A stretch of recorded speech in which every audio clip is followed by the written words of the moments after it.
A graça e a paz de nosso Senhor e Salvador Jesus Cristo para você que me assiste nesse momento. Bem-vindo ao canal da Igreja Evangélica Assembleia de Deus de Pilgrim, Massachusetts, nos Estados Unidos. Se você não me conhece, eu sou o pastor Douglas Couto e este ano eu quero ajudar você a ler a Bíblia toda em um ano. Então, se você ainda não se inscreveu no canal, eu te convido a fazer isso e acionar o sininho para você receber notificações todos os dias quando nós postarmos um vídeo novo. Os vídeos entram no ar meia-noite, horário de Boston, aproximadamente 2 horas da manhã, horário de Brasília. Então, se inscreva para você poder ficar atualizado com cada vídeo que nós postarmos. Nós estamos lendo a Bíblia, né, capítulo por capítulo, versículo por versículo. Estamos seguindo a leitura diária da Bíblia, desta Bíblia em inglês, que é chamada Daily Bible, que organiza o texto da Palavra do Senhor em 365 leituras diárias. Tem bastante comentário, tem bastante conteúdo para ajudar também a nossa compreensão da Palavra do Senhor, sabe? E o texto está organizado em ordem cronológica. É o texto da Palavra de Deus. Eu estou lendo a Nova Almeida atualizada, mas o texto está organizado em ordem cronológica, de acordo com a ordem que os eventos aconteceram, assim, de acordo com os melhores estudos, né, que nós temos da Palavra do Senhor, que os teólogos e os estudiosos puderam deduzir, né? Então, eu achei muito útil, muito bom este plano de leitura que eu fiz este ano passado, li o Antigo Testamento todo, seguindo este plano de leitura, e achei muito bom. Então, estamos compartilhando isso com os irmãos. Até o dia da gravação deste vídeo, só tem esta Bíblia em inglês e espanhol. Então, eu venho traduzindo o conteúdo de inglês para português para estudarmos juntos aqui, lermos e estudarmos juntos, tá bom? Então, com isso, nós vamos à nossa leitura. Nós vamos ler hoje sobre as responsabilidades que o povo de Israel tinha debaixo da lei. O fato de que Deus ordenou a obediência total à lei. Deus também ordenou que os israelitas deveriam promulgar, né, ensinar para os seus filhos, para os estrangeiros, para todos com quem eles viessem interagir, eles tinham o dever de ensinar a lei de Deus. E nós vamos ver as bênçãos que o Senhor prometeu para o povo de Israel quando eles obedecessem às leis que Deus deu. Nós vamos ver também as punições que Deus declarou contra o povo de Israel se eles viessem a desobedecer. E aí nós vamos então concluir, hoje nós concluímos a nossa leitura sobre as leis que Deus deu. Em Êxodo, Levíticos, Números e Deuteronômio nós lemos, hoje nós concluímos todas as leis. Então, com isso, vamos à nossa leitura, né? Deixa eu começar aqui em cima. Ok, hoje é 6 de março. Número 9, responsabilidade sobre as leis. Obediência ordenada. E a base para a obediência, Levíticos 22, versículos 31 ao 33. Guardem e cumpram os meus mandamentos. Eu sou o Senhor. Não profane o meu santo nome, mas serei santificado no meio dos filhos de Israel. Eu sou o Senhor, que os santifico, que os tirei da terra do Egito, para ser o Deus de vocês. Eu sou o Senhor. Todas as exigências de Deus para o povo de Israel estavam alicerçados na pessoa do Senhor, na pessoa de Deus, Jeová. Por Deus ter sido quem libertou o povo de Israel do Egito, por Deus ter sido quem redimiu eles, por Deus ter sido quem deu a eles a terra prometida, portanto Deus exigia deles a obediência. E da mesma forma, por Deus ser quem nos redimiu através do sangue do seu Filho, por Deus ser o nosso Criador, o nosso Redentor, Ele exige também de nós, sabe? O cristão também é chamado à obediência, porque a nossa fé, que possibilita a obra do Espírito Santo nas nossas vidas, esta obra do Espírito Santo é para gerar o fruto do Espírito. O fruto do Espírito é a nossa obediência à lei de Cristo.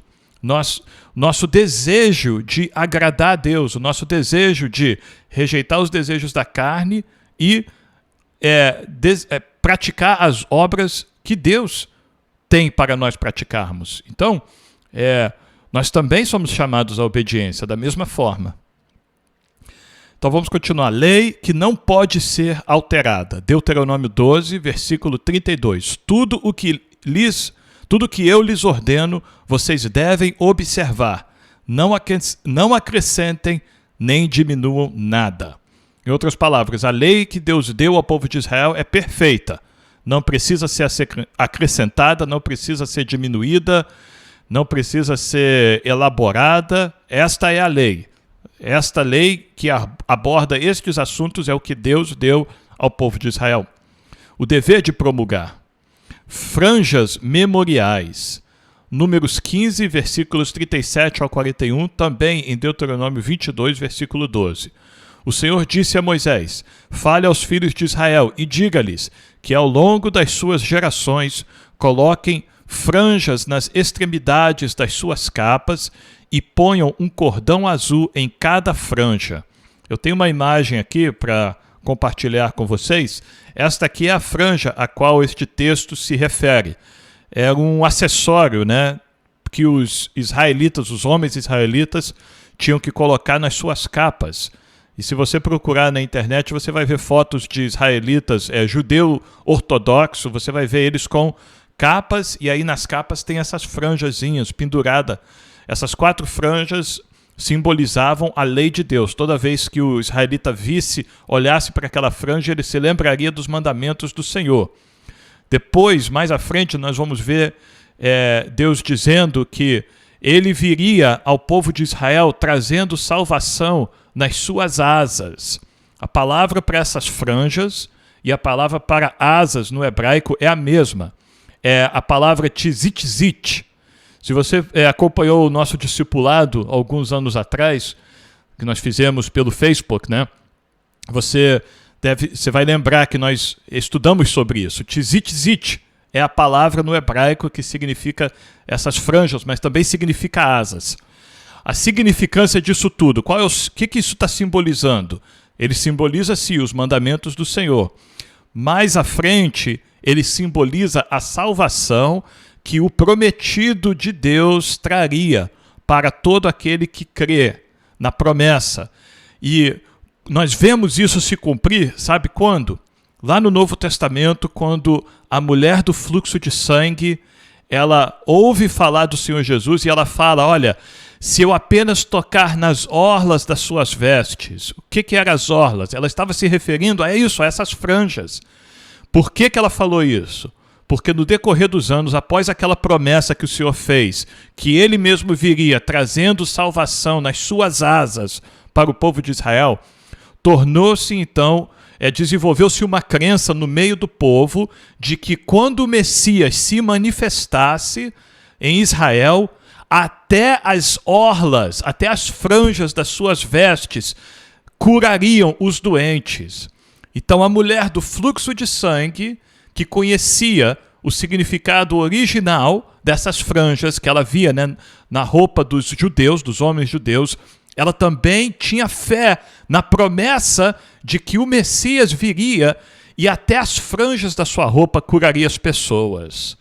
Então nós estamos vendo aqui Deus instruindo o povo de Israel, os homens de Israel, a usarem estas franjas nas suas roupas, que serviria como um sinal, mais uma sombra, mais uma coisa que apontaria para aquilo que o Messias faria, o Senhor Jesus Cristo. É muito lindo quando nós vemos como a palavra do Senhor ela se interlaça, né? O Antigo Testamento, o Novo Testamento. Todas as promessas de Deus para o povo de Israel, tudo se cumprindo na pessoa do Senhor Jesus Cristo. É lindo isso, não é verdade? Vamos continuar então. Então essas são as franjas sobre as quais nós estamos lendo aqui. Vamos aqui à leitura. Então vamos continuar aqui. E as franjas, Deus está dizendo ao povo de Israel, e as franjas estarão ali para que, ao vê-las, vocês se lembrem de todos os mandamentos do Senhor e os cumpram, para que vocês não se deixem arrastar à infidelidade, seguindo os desejos do seu coração e dos seus olhos. Deus está avisando o povo, não sigam os desejos dos seus corações e dos seus olhos. Na verdade, as coisas dos seus corações e dos seus olhos serão diferentes, serão opostas aos meus mandamentos. Portanto, eu quero que vocês tenham uma coisa física que venha lembrar vocês dos meus mandamentos. Essas franjas nas suas roupas, que aí, quando vocês olharem para uma coisa que vai fazer vocês se desviar de mim, rapidamente vocês olham para essas franjas aqui nas suas vestes e lembrem-se dos meus mandamentos. Vamos continuar. Aqui, as franjas estarão ali para que vocês se lembrem de todos os meus mandamentos e os cumpram e sejam santos ao Deus de vocês. Eu sou o Senhor, o Deus de vocês, que os tirei da terra do Egito para ser o Deus de vocês. Eu sou o Senhor, o Deus de vocês. Nas traduções mais antigas, né? Eu sou o Senhor, o vosso Deus, né? Aqui, a Nova Almeida atualizada é mais simples ainda, né? A leitura. Então, Deus dá este símbolo, né, dos mandamentos para ajudar o israelita a nunca pecar contra o Senhor. Deus exigia santidade do povo de Israel. Eles eram para ser um povo separado. De todas as nações da terra, eles foram o povo escolhido por Deus para ser o povo santo perante o Senhor. Exigida a leitura da lei. Deuteronômio 31, versículos 9 ao 13. Moisés escreveu esta lei e a entregou aos sacerdotes, filhos de Levi, que levavam a arca da aliança do Senhor, e a todos os anciãos de Israel. Moisés lhes deu a seguinte ordem: ao final de cada 7 anos, precisamente no ano do perdão das dívidas, na festa dos tabernáculos, quando todo Israel se apresentar diante do Senhor seu Deus, no lugar que este escolher, vocês devem ler esta lei diante de todo Israel. Reúnam o povo, os homens, as mulheres, as crianças e os estrangeiros. Quer dizer, todo mundo, reúna todas as pessoas que se encontram nas cidades onde vocês moram, para que ouçam, aprendam e temam o Senhor, o Deus de vocês, e cuidem de cumprir todas as palavras desta lei. O povo tem que ouvir, temer, praticar todos os mandamentos desta lei. E para que os seus filhos que não a souberem ouçam e aprendam a temer o Senhor, seu Deus, todos os dias que viverem na terra em que, passando o Jordão, vocês vão entrar, de qual tomarão posse. De 7 em 7 anos, toda a lei, todos esses estatutos era lido aos ouvidos de todo Israel e de todos os estrangeiros que estavam juntos ali, para que ninguém tivesse desculpa e para aqueles também que não soubessem a lei, fossem ensinados a lei também.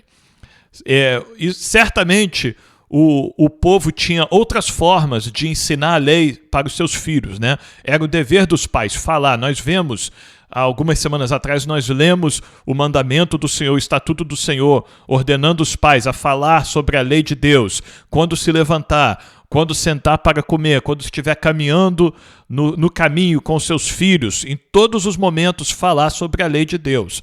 Mas, além disso, Deus dá um dia a cada 7 anos em que o povo todo se reuniria e então o sacerdote, os levitas, eles ensinariam a lei a toda a nação para que não tivesse ali ninguém que não conhecesse a lei de Deus.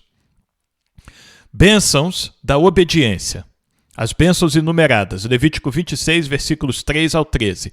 Se andarem nos meus estatutos, guardarem os meus mandamentos e os cumprirem, ok? Se andarem nos meus estatutos, guardarem os meus mandamentos e os cumprirem, então eu lhes darei as chuvas na época certa. A terra produzirá a sua colheita e a árvore do campo dará o seu fruto. Então, a agricultura será abençoada. Deus vai abençoar a agricultura do povo de Israel. A debulha dos grãos se estenderá até o tempo da colheita das uvas, e a colheita se estenderá até o tempo da sementeira. Então, eles vão plantar, quando chegar na época de colher, eles vão colher. Antes de terminar a colheita, já vai ter chegado a época de plantar de novo. De tanto que a terra vai produzir, de tanta abundância que a terra dará, eles vão estar colhendo quando chegar a época de plantar de novo. É a bênção que Deus está prometendo ao povo. Vocês comerão o seu pão à vontade e habitarão em segurança na sua terra. Estabelecerei paz na terra. Vocês se deitarão e não haverá quem os atemorize. E esta é uma promessa importantíssima para o povo, porque você vai lembrar que na época de Israel, aqui no século XIV, século XIII a.C., nós não tínhamos países estabelecidos como nós temos hoje, com fronteiras, com governos, com alianças entre países, onde todo mundo, na maior parte, vive em paz, né? Nós estamos vendo este conflito hoje, esta invasão que a Rússia fez na Ucrânia. E nós vemos isto também acontece no Oriente Médio direto, na África. Muitos países na África vivem em conflitos, mas na maioria dos países pelo mundo afora existe paz, existe assim um respeito, né, da soberania de um país para com o outro, existem fronteiras, né, protegidas por forças armadas e tudo mais. Na época do povo de Israel, não. O povo vivia em campos, né, aberto. Nas melhores das situações, eram cidades assim, de paredes, de muros, né, de pedra ou de tijolo e tal. E a possibilidade de uma nação invadir você e tomar você e matar todo mundo ali era muito alta. E Deus está prometendo paz, proteção para o seu povo, independente das circunstâncias ao redor. Deus ia proteger o seu povo. Ele diz mais: afastarei da terra os animais nocivos, e pela terra de vocês não passará espada. Vocês perseguirão os seus inimigos, e eles cairão à espada diante de vocês. 5 de vocês perseguirão 100 deles, e 100 de vocês perseguirão 10.000, e os seus inimigos cairão à espada diante de vocês. Olharei para vocês e os farei fecundos e os multiplicarei e confirmarei a minha aliança com vocês. Comerão o que tiver sobrado da colheita anterior, que é de fato a promessa, né? Deus falou, olha, vocês vão plantar e colher por 6 anos. No 7º ano vocês não vão plantar, vocês vão dar um descanso, um sábado para a terra. Então, Deus está lembrando o povo aqui. Vocês vão comer do que vocês já colheram, vai sobrar as suas colheitas. E para dar lugar à nova colheita, jogarão fora o que tiver sobrado da anterior. Porei o meu tabernáculo no meio de vocês. Isso aqui é poderosíssimo, irmãos.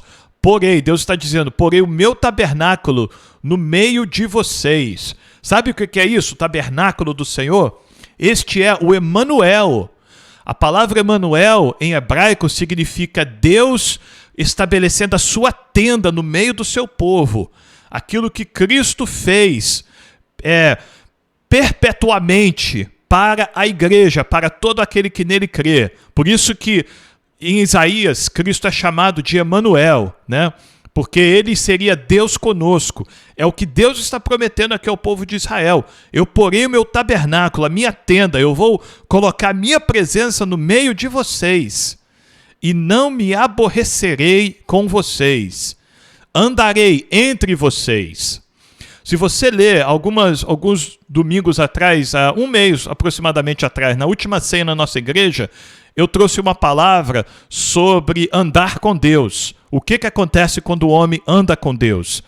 E quando você olha a palavra de Deus, quando você olha a Bíblia, você vê que o desejo de Deus fez o homem para andar com ele. Quando Deus faz Adão e Eva, a Bíblia diz que Deus ia todos os dias à tarde andar no jardim.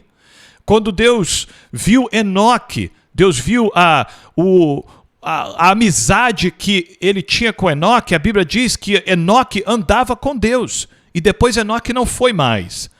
Quando Deus está pronto para destruir o mundo com o dilúvio, Deus encontra um homem justo em toda a face da terra. Aquele homem era Noé. E o que Noé fazia? A Bíblia diz que Noé andava com Deus. Então, Deus deseja andar conosco. Deus deseja caminhar conosco. É isso que o Senhor Jesus fala para os seus discípulos. Ele fala, olha, quem quiser vir após mim, tome a sua cruz, negue-se dia após dia e siga-me. Ande comigo. Quando o Senhor Jesus ressuscitou, ele não tinha se revelado ainda para os seus discípulos. Mas o que a Bíblia diz em Lucas? A Bíblia diz que ele estava fazendo o quê? Caminhando, andando com 2 discípulos no caminho de Emaús. O desejo de Deus é andar com os homens, andar com todo aquele que crer nele. E é isso que Deus estava prometendo ao povo de Israel. Andarei entre vocês e serei o seu Deus, e vocês serão o meu povo. Eu sou o Senhor, o Deus de vocês, que os tirei da terra do Egito, para que não fossem escravos dos egípcios. Quebrei o jugo que pesava sobre vocês e os fiz andar de cabeça erguida. No começo aqui desta passagem que nós acabamos de ler, você vai lembrar, Deus descreve ali, Deus diz, olha, eu vou mandar chuvas, a terra vai ter abundância, tudo que vocês plantarem vai sobrar e tudo mais, e vocês vão poder deitar e descansar, e vocês vão ter proteção. Sabe o que é isso, amados? Isto é um novo jardim do Éden, que Deus queria e estabeleceu para o povo de Israel. A promessa que Deus estava fazendo para o povo de Israel aqui, se eles obedecessem todos os estatutos que Deus deu, Deus ia estabelecer um novo jardim do Éden para eles. É isso que Deus prometeu ao povo de Israel. Se eles andassem nos seus estatutos, guardassem os mandamentos e cumprissem os mandamentos do Senhor. Agora, por outro lado, se o povo desobedecesse a Deus, as punições pela desobediência. As punições enumeradas em Levítico 26, versículos 14 ao 17. Mas, se não me ouvirem e não cumprirem todos estes mandamentos, se rejeitarem os meus estatutos e se ficarem aborrecidos com os meus juízos, a ponto de não cumprirem todos os meus mandamentos e quebrarem a minha aliança, então eu lhes farei isto. Trarei sobre vocês pavor, fraqueza e febre. Falando do jardim do Éden, né? O que foi que aconteceu com Adão e Eva depois que eles pecaram? Eles pecaram, viram a sua nudez, perceberam que estavam nus, se esconderam. E aí, quando Deus veio aquele dia de tarde para andar no jardim, para conversar com o homem, o que eles falaram? Estávamos com medo. Nós ouvimos a sua voz e tivemos medo. O pecado coloca medo, o pecado gera medo. O desviar-se dos caminhos do Senhor gera medo. E Deus está dizendo, eu vou colocar pavor em vocês, se vocês pecarem contra mim, Israel. Pavor, fraqueza e febre, que fazem desaparecer o brilho dos olhos e definhar a vida. Eu tive que procurar no dicionário o que quer dizer definhar. Definhar quer dizer tornar magro, enfraquecer. Por exemplo, defiou-se de tristeza. Outro significado de definhar, consumir-se pouco a pouco, murchar, secar, decair. Por exemplo, as plantas defiam quando não recebem a luz do sol. Num sentido figurado, a palavra defiar significa sentir-se triste, abatido, abater-se. Por exemplo, a miséria defiou suas esperanças. Deus está dizendo, olha, se vocês não me obedecerem, eu vou definhar a vida de vocês. Eu vou trazer esses males sobre vocês.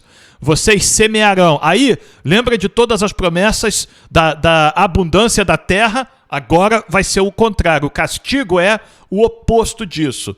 Vocês semearão os campos em vão. porque os seus inimigos ficarão com a colheita. Voltarei o meu rosto contra vocês. Na obediência, Deus estabeleceria o seu tabernáculo, Emanuel, ele viria habitar, colocaria sua tenda no meio do povo, mas na desobediência, Deus viraria o seu rosto contra o povo de Israel e serão derrotados pelos seus inimigos. Aqueles 5 israelitas que perseguiriam 100 adversários e derrotariam eles, agora 100 israelitas seriam derrotados por 5 inimigos, porque Deus não estaria mais com eles. Aqueles que os odeiam dominarão sobre vocês, e vocês fugirão, mesmo quando ninguém os estiver perseguindo. Mesmo quando ninguém os estiver perseguindo, vocês vão fugir de medo. Continuando, Levíticos 26, versículos 18 ao 39. Se ainda assim não me ouvirem, porque aqui a correção de Deus não é assim final, não é para acabar com o povo, não é um dilúvio, né, que como Deus fez anteriormente, não é isso. Deus está corrigindo este povo que ele ama para fazer este povo se arrepender, voltar atrás, né, se reconciliarem com o Senhor. Então, se essas primeiras atitudes de Deus não resolver, Deus está dizendo, se ainda assim não me ouvirem, tornarei a castigá-los 7 vezes mais por causa dos seus pecados. Quebrarei o orgulho da força de vocês e farei com que os céus sejam como ferro e a terra de vocês seja como bronze. Quer dizer, não vai chover mais aquela chuva, né, constante que vocês da qual vocês desfrutavam, não vai cair mais. A terra que vocês plantavam e dava, tudo que vocês plantavam, não vai dar mais. Os céus vai ser de ferro, a terra vai ser de bronze. Vocês gastarão as suas forças em vão. A terra não dará a sua colheita, e as árvores da terra não darão o seu fruto. E se andarem em oposição a mim e não quiserem me ouvir, trarei sobre vocês pragas 7 vezes piores, segundo os seus pecados. Porque enviarei para o meio de vocês animais selvagens, que os deixarão sem filhos, acabarão com o seu gado, e os reduzirão a poucos, e as suas estradas ficarão desertas.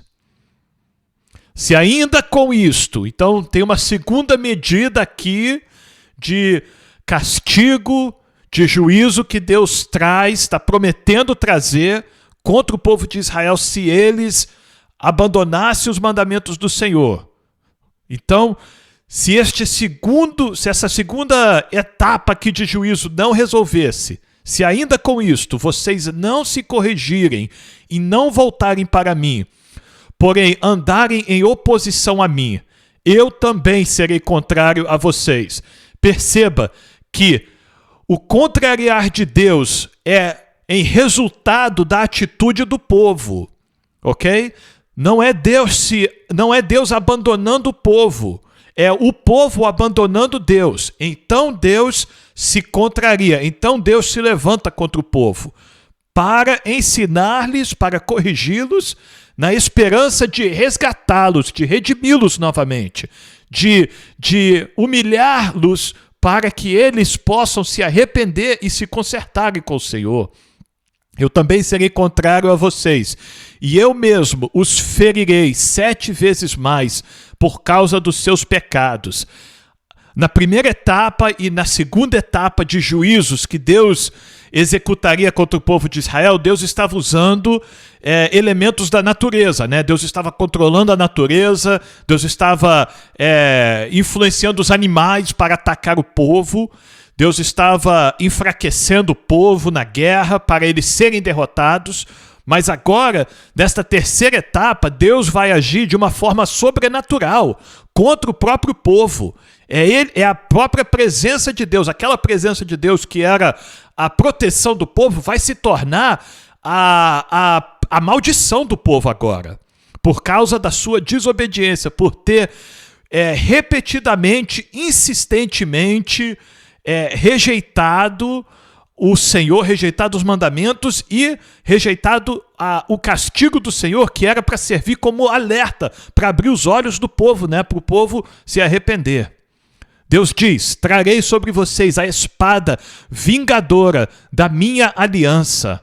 E então, quando vocês se refugiarem nas suas cidades, enviarei a peste para o meio de vocês, e vocês serão entregues nas mãos do inimigo. Quando eu lhes tirar o sustento do pão, 10 mulheres poderão assar o pão de vocês num único forno e o repartirão por peso. Quer dizer, o povo vai estar passando fome, né? Vai ter um forno, vai ter que ser compartilhado aquele forno para assar um pão, e aquele um pão vai ser aquele pouquinho de comida para dividir com todo mundo. Vocês comerão, mas não conseguirão ficar satisfeitos. Essa foi a terceira etapa de juízos que Deus está falando para o povo de Israel. Se ainda com isto, é a quarta etapa agora de castigo, de juízo, de punição que o Deus traria contra o povo de Israel se eles se desviassem do caminho do Senhor e não se arrependessem com essas primeiras 3 etapas de juízo. Se ainda com isto não me ouvirem e andarem em oposição a mim, eu também, com furor, serei contrário a vocês e os castigarei 7 vezes mais por causa dos seus pecados. Terão de comer a carne de seus próprios filhos e filhas. Destruirei os seus lugares altos. Esses lugares altos, amados, são altares que o povo de Israel poderia vir construir para adorar a falsos deuses, altares onde eles ofereceriam os seus filhos aos falsos deuses. São esses altares, não é altar que eles fizeram para adorar a Jeová, ao Senhor, não. O lugar de adorar o Senhor era um lugar, o tabernáculo.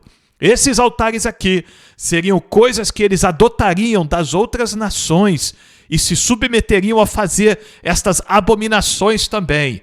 Se eles fizessem isso, Deus está dizendo: derrubarei os altares onde queimam incenso e amontoarei os seus cadáveres sobre o cadáver dos deuses que vocês adoram. A minha alma se aborrecerá com vocês. No mais interior da sua pessoa, Deus se aborreceria, Deus se contrariaria contra o povo de Israel, né? Seria uma amargura no mais interior de Deus, sabe? Ver esta atitude do povo. Reduzirei a cidade de vocês a deserto, destruirei os santuários onde vocês adoram e não aspirarei o aroma agradável dos seus sacrifícios. Porque nós vamos ver mais à frente, muito infelizmente, o povo de Israel vai cair nessas práticas abomináveis que Deus está mandando eles não fazer. Eles vão cometer. Todos nós, né, que conhecemos a história do povo de Israel no Antigo Testamento sabemos, né, de tudo que eles fizeram. Mas nós estamos aqui no começo. Então, Deus está falando para eles não fazerem. E o pior de tudo, irmãos, é que eles mantiveram os cultos ao Senhor no tabernáculo e depois no templo que Salomão construiu, e ao mesmo tempo eles faziam os cultos pagãos. Então Deus está falando: não adianta vocês quererem fazer culto para mim, porque eu não vou receber, porque vocês estão também fazendo cultos pagãos, além de todas as outras injustiças, né? Oprimindo a viúva, o órfão, o estrangeiro, né? Não tendo misericórdia, todos aqueles mandamentos, né? Sobre o relacionamento de pessoa com pessoa que nós lemos, não sei se foi ontem ou 2 dias atrás. Aquilo também o povo de Israel abandonou, fez o contrário, e por causa disso Deus os castigou. Assolarei a terra, e os inimigos de vocês que nela vierem morar, ficarão espantados. Espalharei vocês entre as nações, e irei atrás de vocês com a espada na mão. A terra de vocês será assolada, e as cidades ficarão em ruínas. Então, depois destas 4 fases de castigo, de punição, que Deus executou contra o povo de Israel. Deus diz: então a terra celebrará nos seus sábados.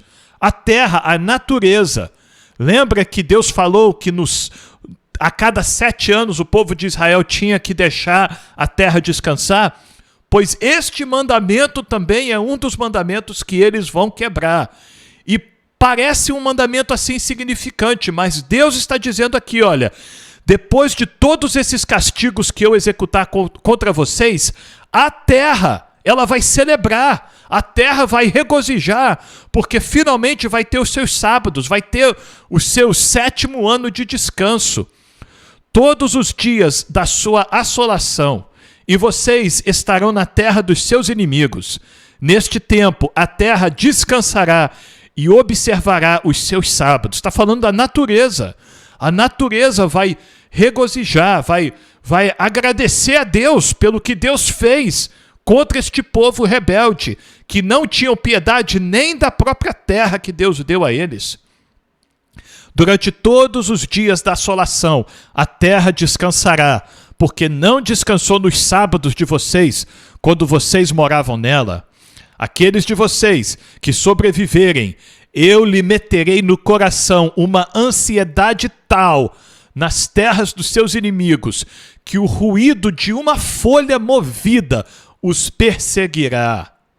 Aqui, amados, isso aqui me chamou muita atenção.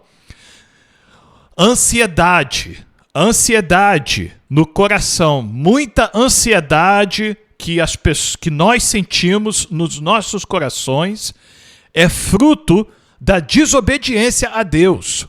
O camarada, ele peca, ele desobedece, ele se exalta, ele não dá ouvidos aos mandamentos do Senhor, à lei do Senhor, à vontade de Deus para a sua vida, e aí os problemas começam a acontecer, não é verdade?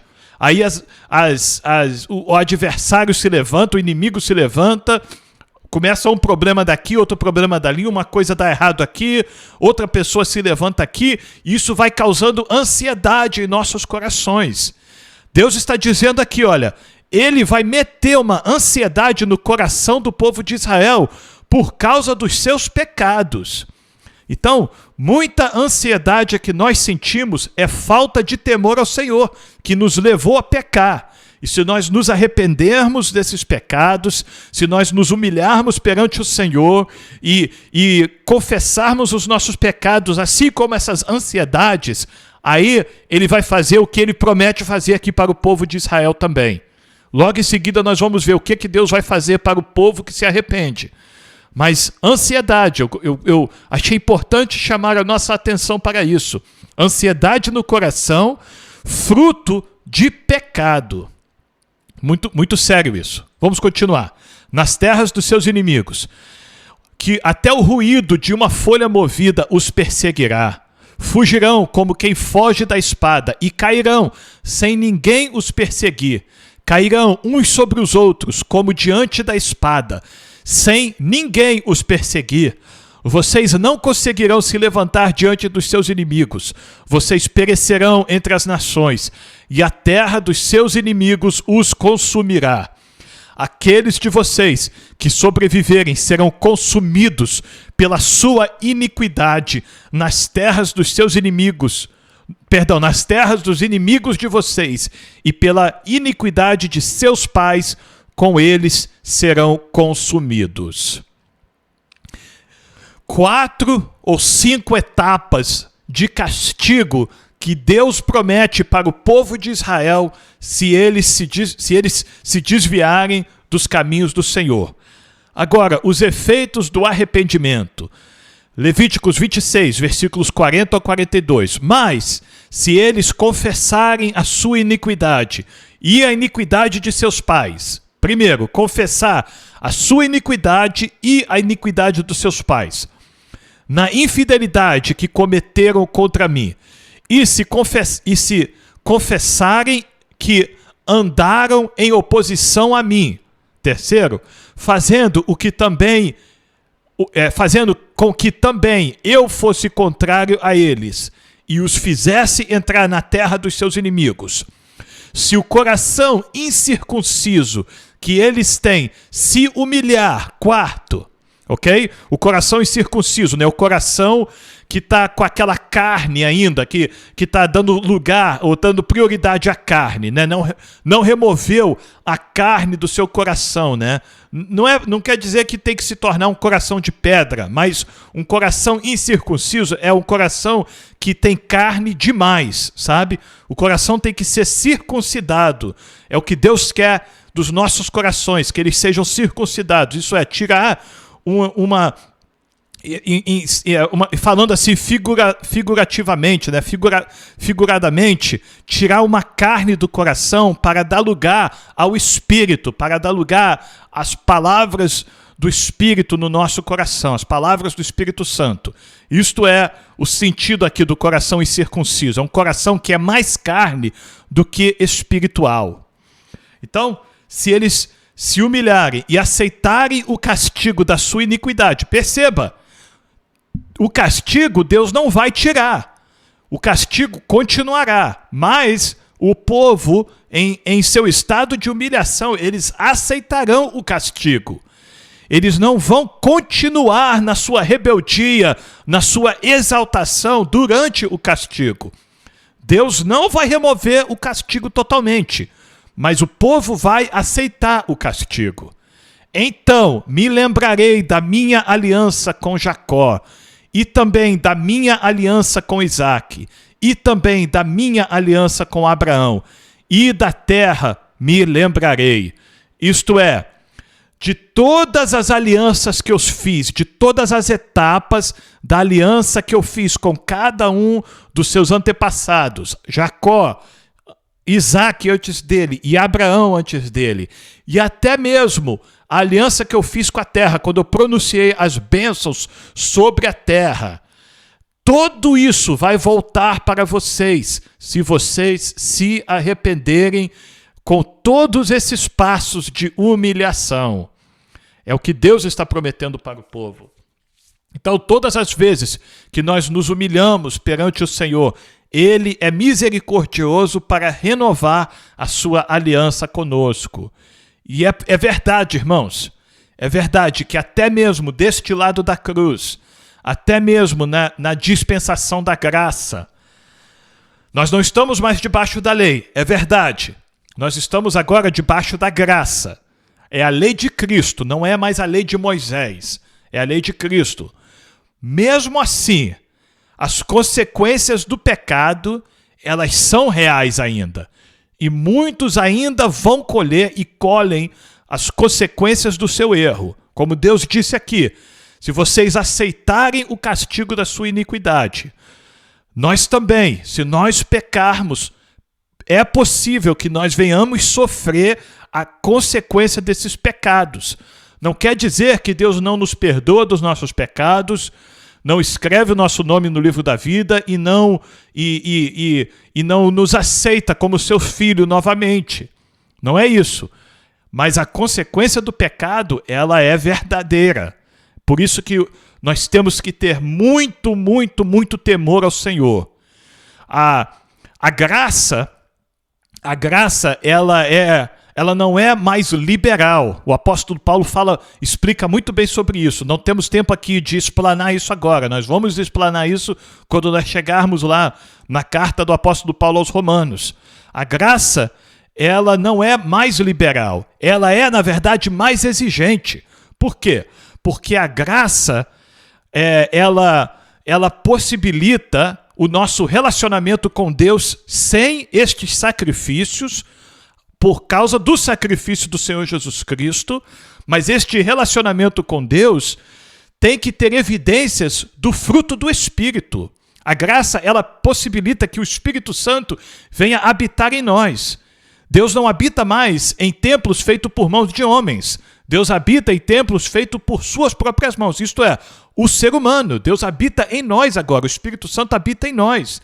Então, a presença de Deus está muito mais próxima agora. Portanto, o nosso desejo em agradar ao Senhor tem que ser muito mais próximo dos nossos corações do que os desejos da carne. É mais sério hoje. A verdade é essa. a exigência que Deus tem para nós hoje é mais séria do que o que ele teve para o povo de Israel, porque a graça é maior agora, a revelação é maior. Nós temos a revelação plena do plano de salvação de Deus, através do seu Filho, o Senhor Jesus Cristo. E nós temos o Espírito Santo conosco, para nos ajudar em todo momento de fraqueza, em todo momento que nós estamos para pecar e entristecer o Senhor. Nós temos o Espírito Santo a quem nós podemos clamar em sinceridade, em humilhação, clamar e pedir a sua ajuda para não pecarmos contra o Senhor. Vamos continuar então. Preocupação em cativeiro. Levíticos 26, versículos 43 ao 45. Mas a terra, na sua assolação, deixada por eles, folgará nos seus sábados, e eles aceitarão o castigo da sua iniquidade, visto que rejeitaram os meus juízos e se aborreceram com os meus mandamentos. Mesmo assim, estando eles na terra de seus inimigos, não os rejeitarei. Louvado seja o Senhor por isso, que ele não nos rejeita. Nem me aborrecerei com eles, para consumi-los e invalidar a minha aliança com eles, porque eu sou o Senhor, o Deus deles. Então Deus não vai, por mais castigos que Deus aplicaria contra o povo de Israel, ele não iria eliminar este povo por causa da aliança que ele fez com eles. Pelo contrário, por amor deles, me lembrarei da aliança com os seus antepassados, que tirei da terra do Egito, à vista das nações, para lhes ser por Deus. Eu sou o Senhor. Louvado seja o Senhor por isso. Então a conclusão, e aqui, amados, não é só a conclusão da nossa leitura de hoje, mas é a conclusão da nossa leitura das leis. Eu não tenho aqui na minha frente a Bíblia cronológica para confirmar, mas eu acredito que aqui nós terminamos Êxodo, Números e Levítico, Êxodo, Levíticos e Números. E daqui em diante nós vamos para alguns trechos de Deuteronômio, depois Josué, e vamos seguir em frente. Então aqui nós estamos concluindo a leitura de todas as leis que Deus deu ao povo de Israel. Então, a conclusão, o epílogo disso tudo, Levíticos 26, 46. São estes os estatutos, juízos e leis que o Senhor estabeleceu entre si e os filhos de Israel, por meio de Moisés, no monte Sinai. Amém? Louvado seja o Senhor que nos deu graça para chegarmos até aqui, não é verdade? É só pela graça do Senhor que nós podemos chegar até 6 de março, lendo a palavra do Senhor todos os dias. E se Deus quiser, nós vamos continuar fazendo isso todos os dias deste ano, amém? Até dia 31 de dezembro, onde nós vamos concluir nossa leitura da palavra do Senhor. Então, mais uma vez, eu sou muito grato a Deus pela sua presença aqui conosco, tá bom? Não esqueça de deixar um like, um comentário, se inscrever no canal, acionar o sininho e compartilhar este vídeo nos seus grupos de WhatsApp, nas redes sociais, para que mais pessoas possam vir a ler a palavra do Senhor conosco e ler a Bíblia toda em um ano, tá bom? Nós vamos ficar por aqui. Amanhã nós estaremos de volta lendo a maravilhosa palavra do Senhor. Que Deus te abençoe e até amanhã.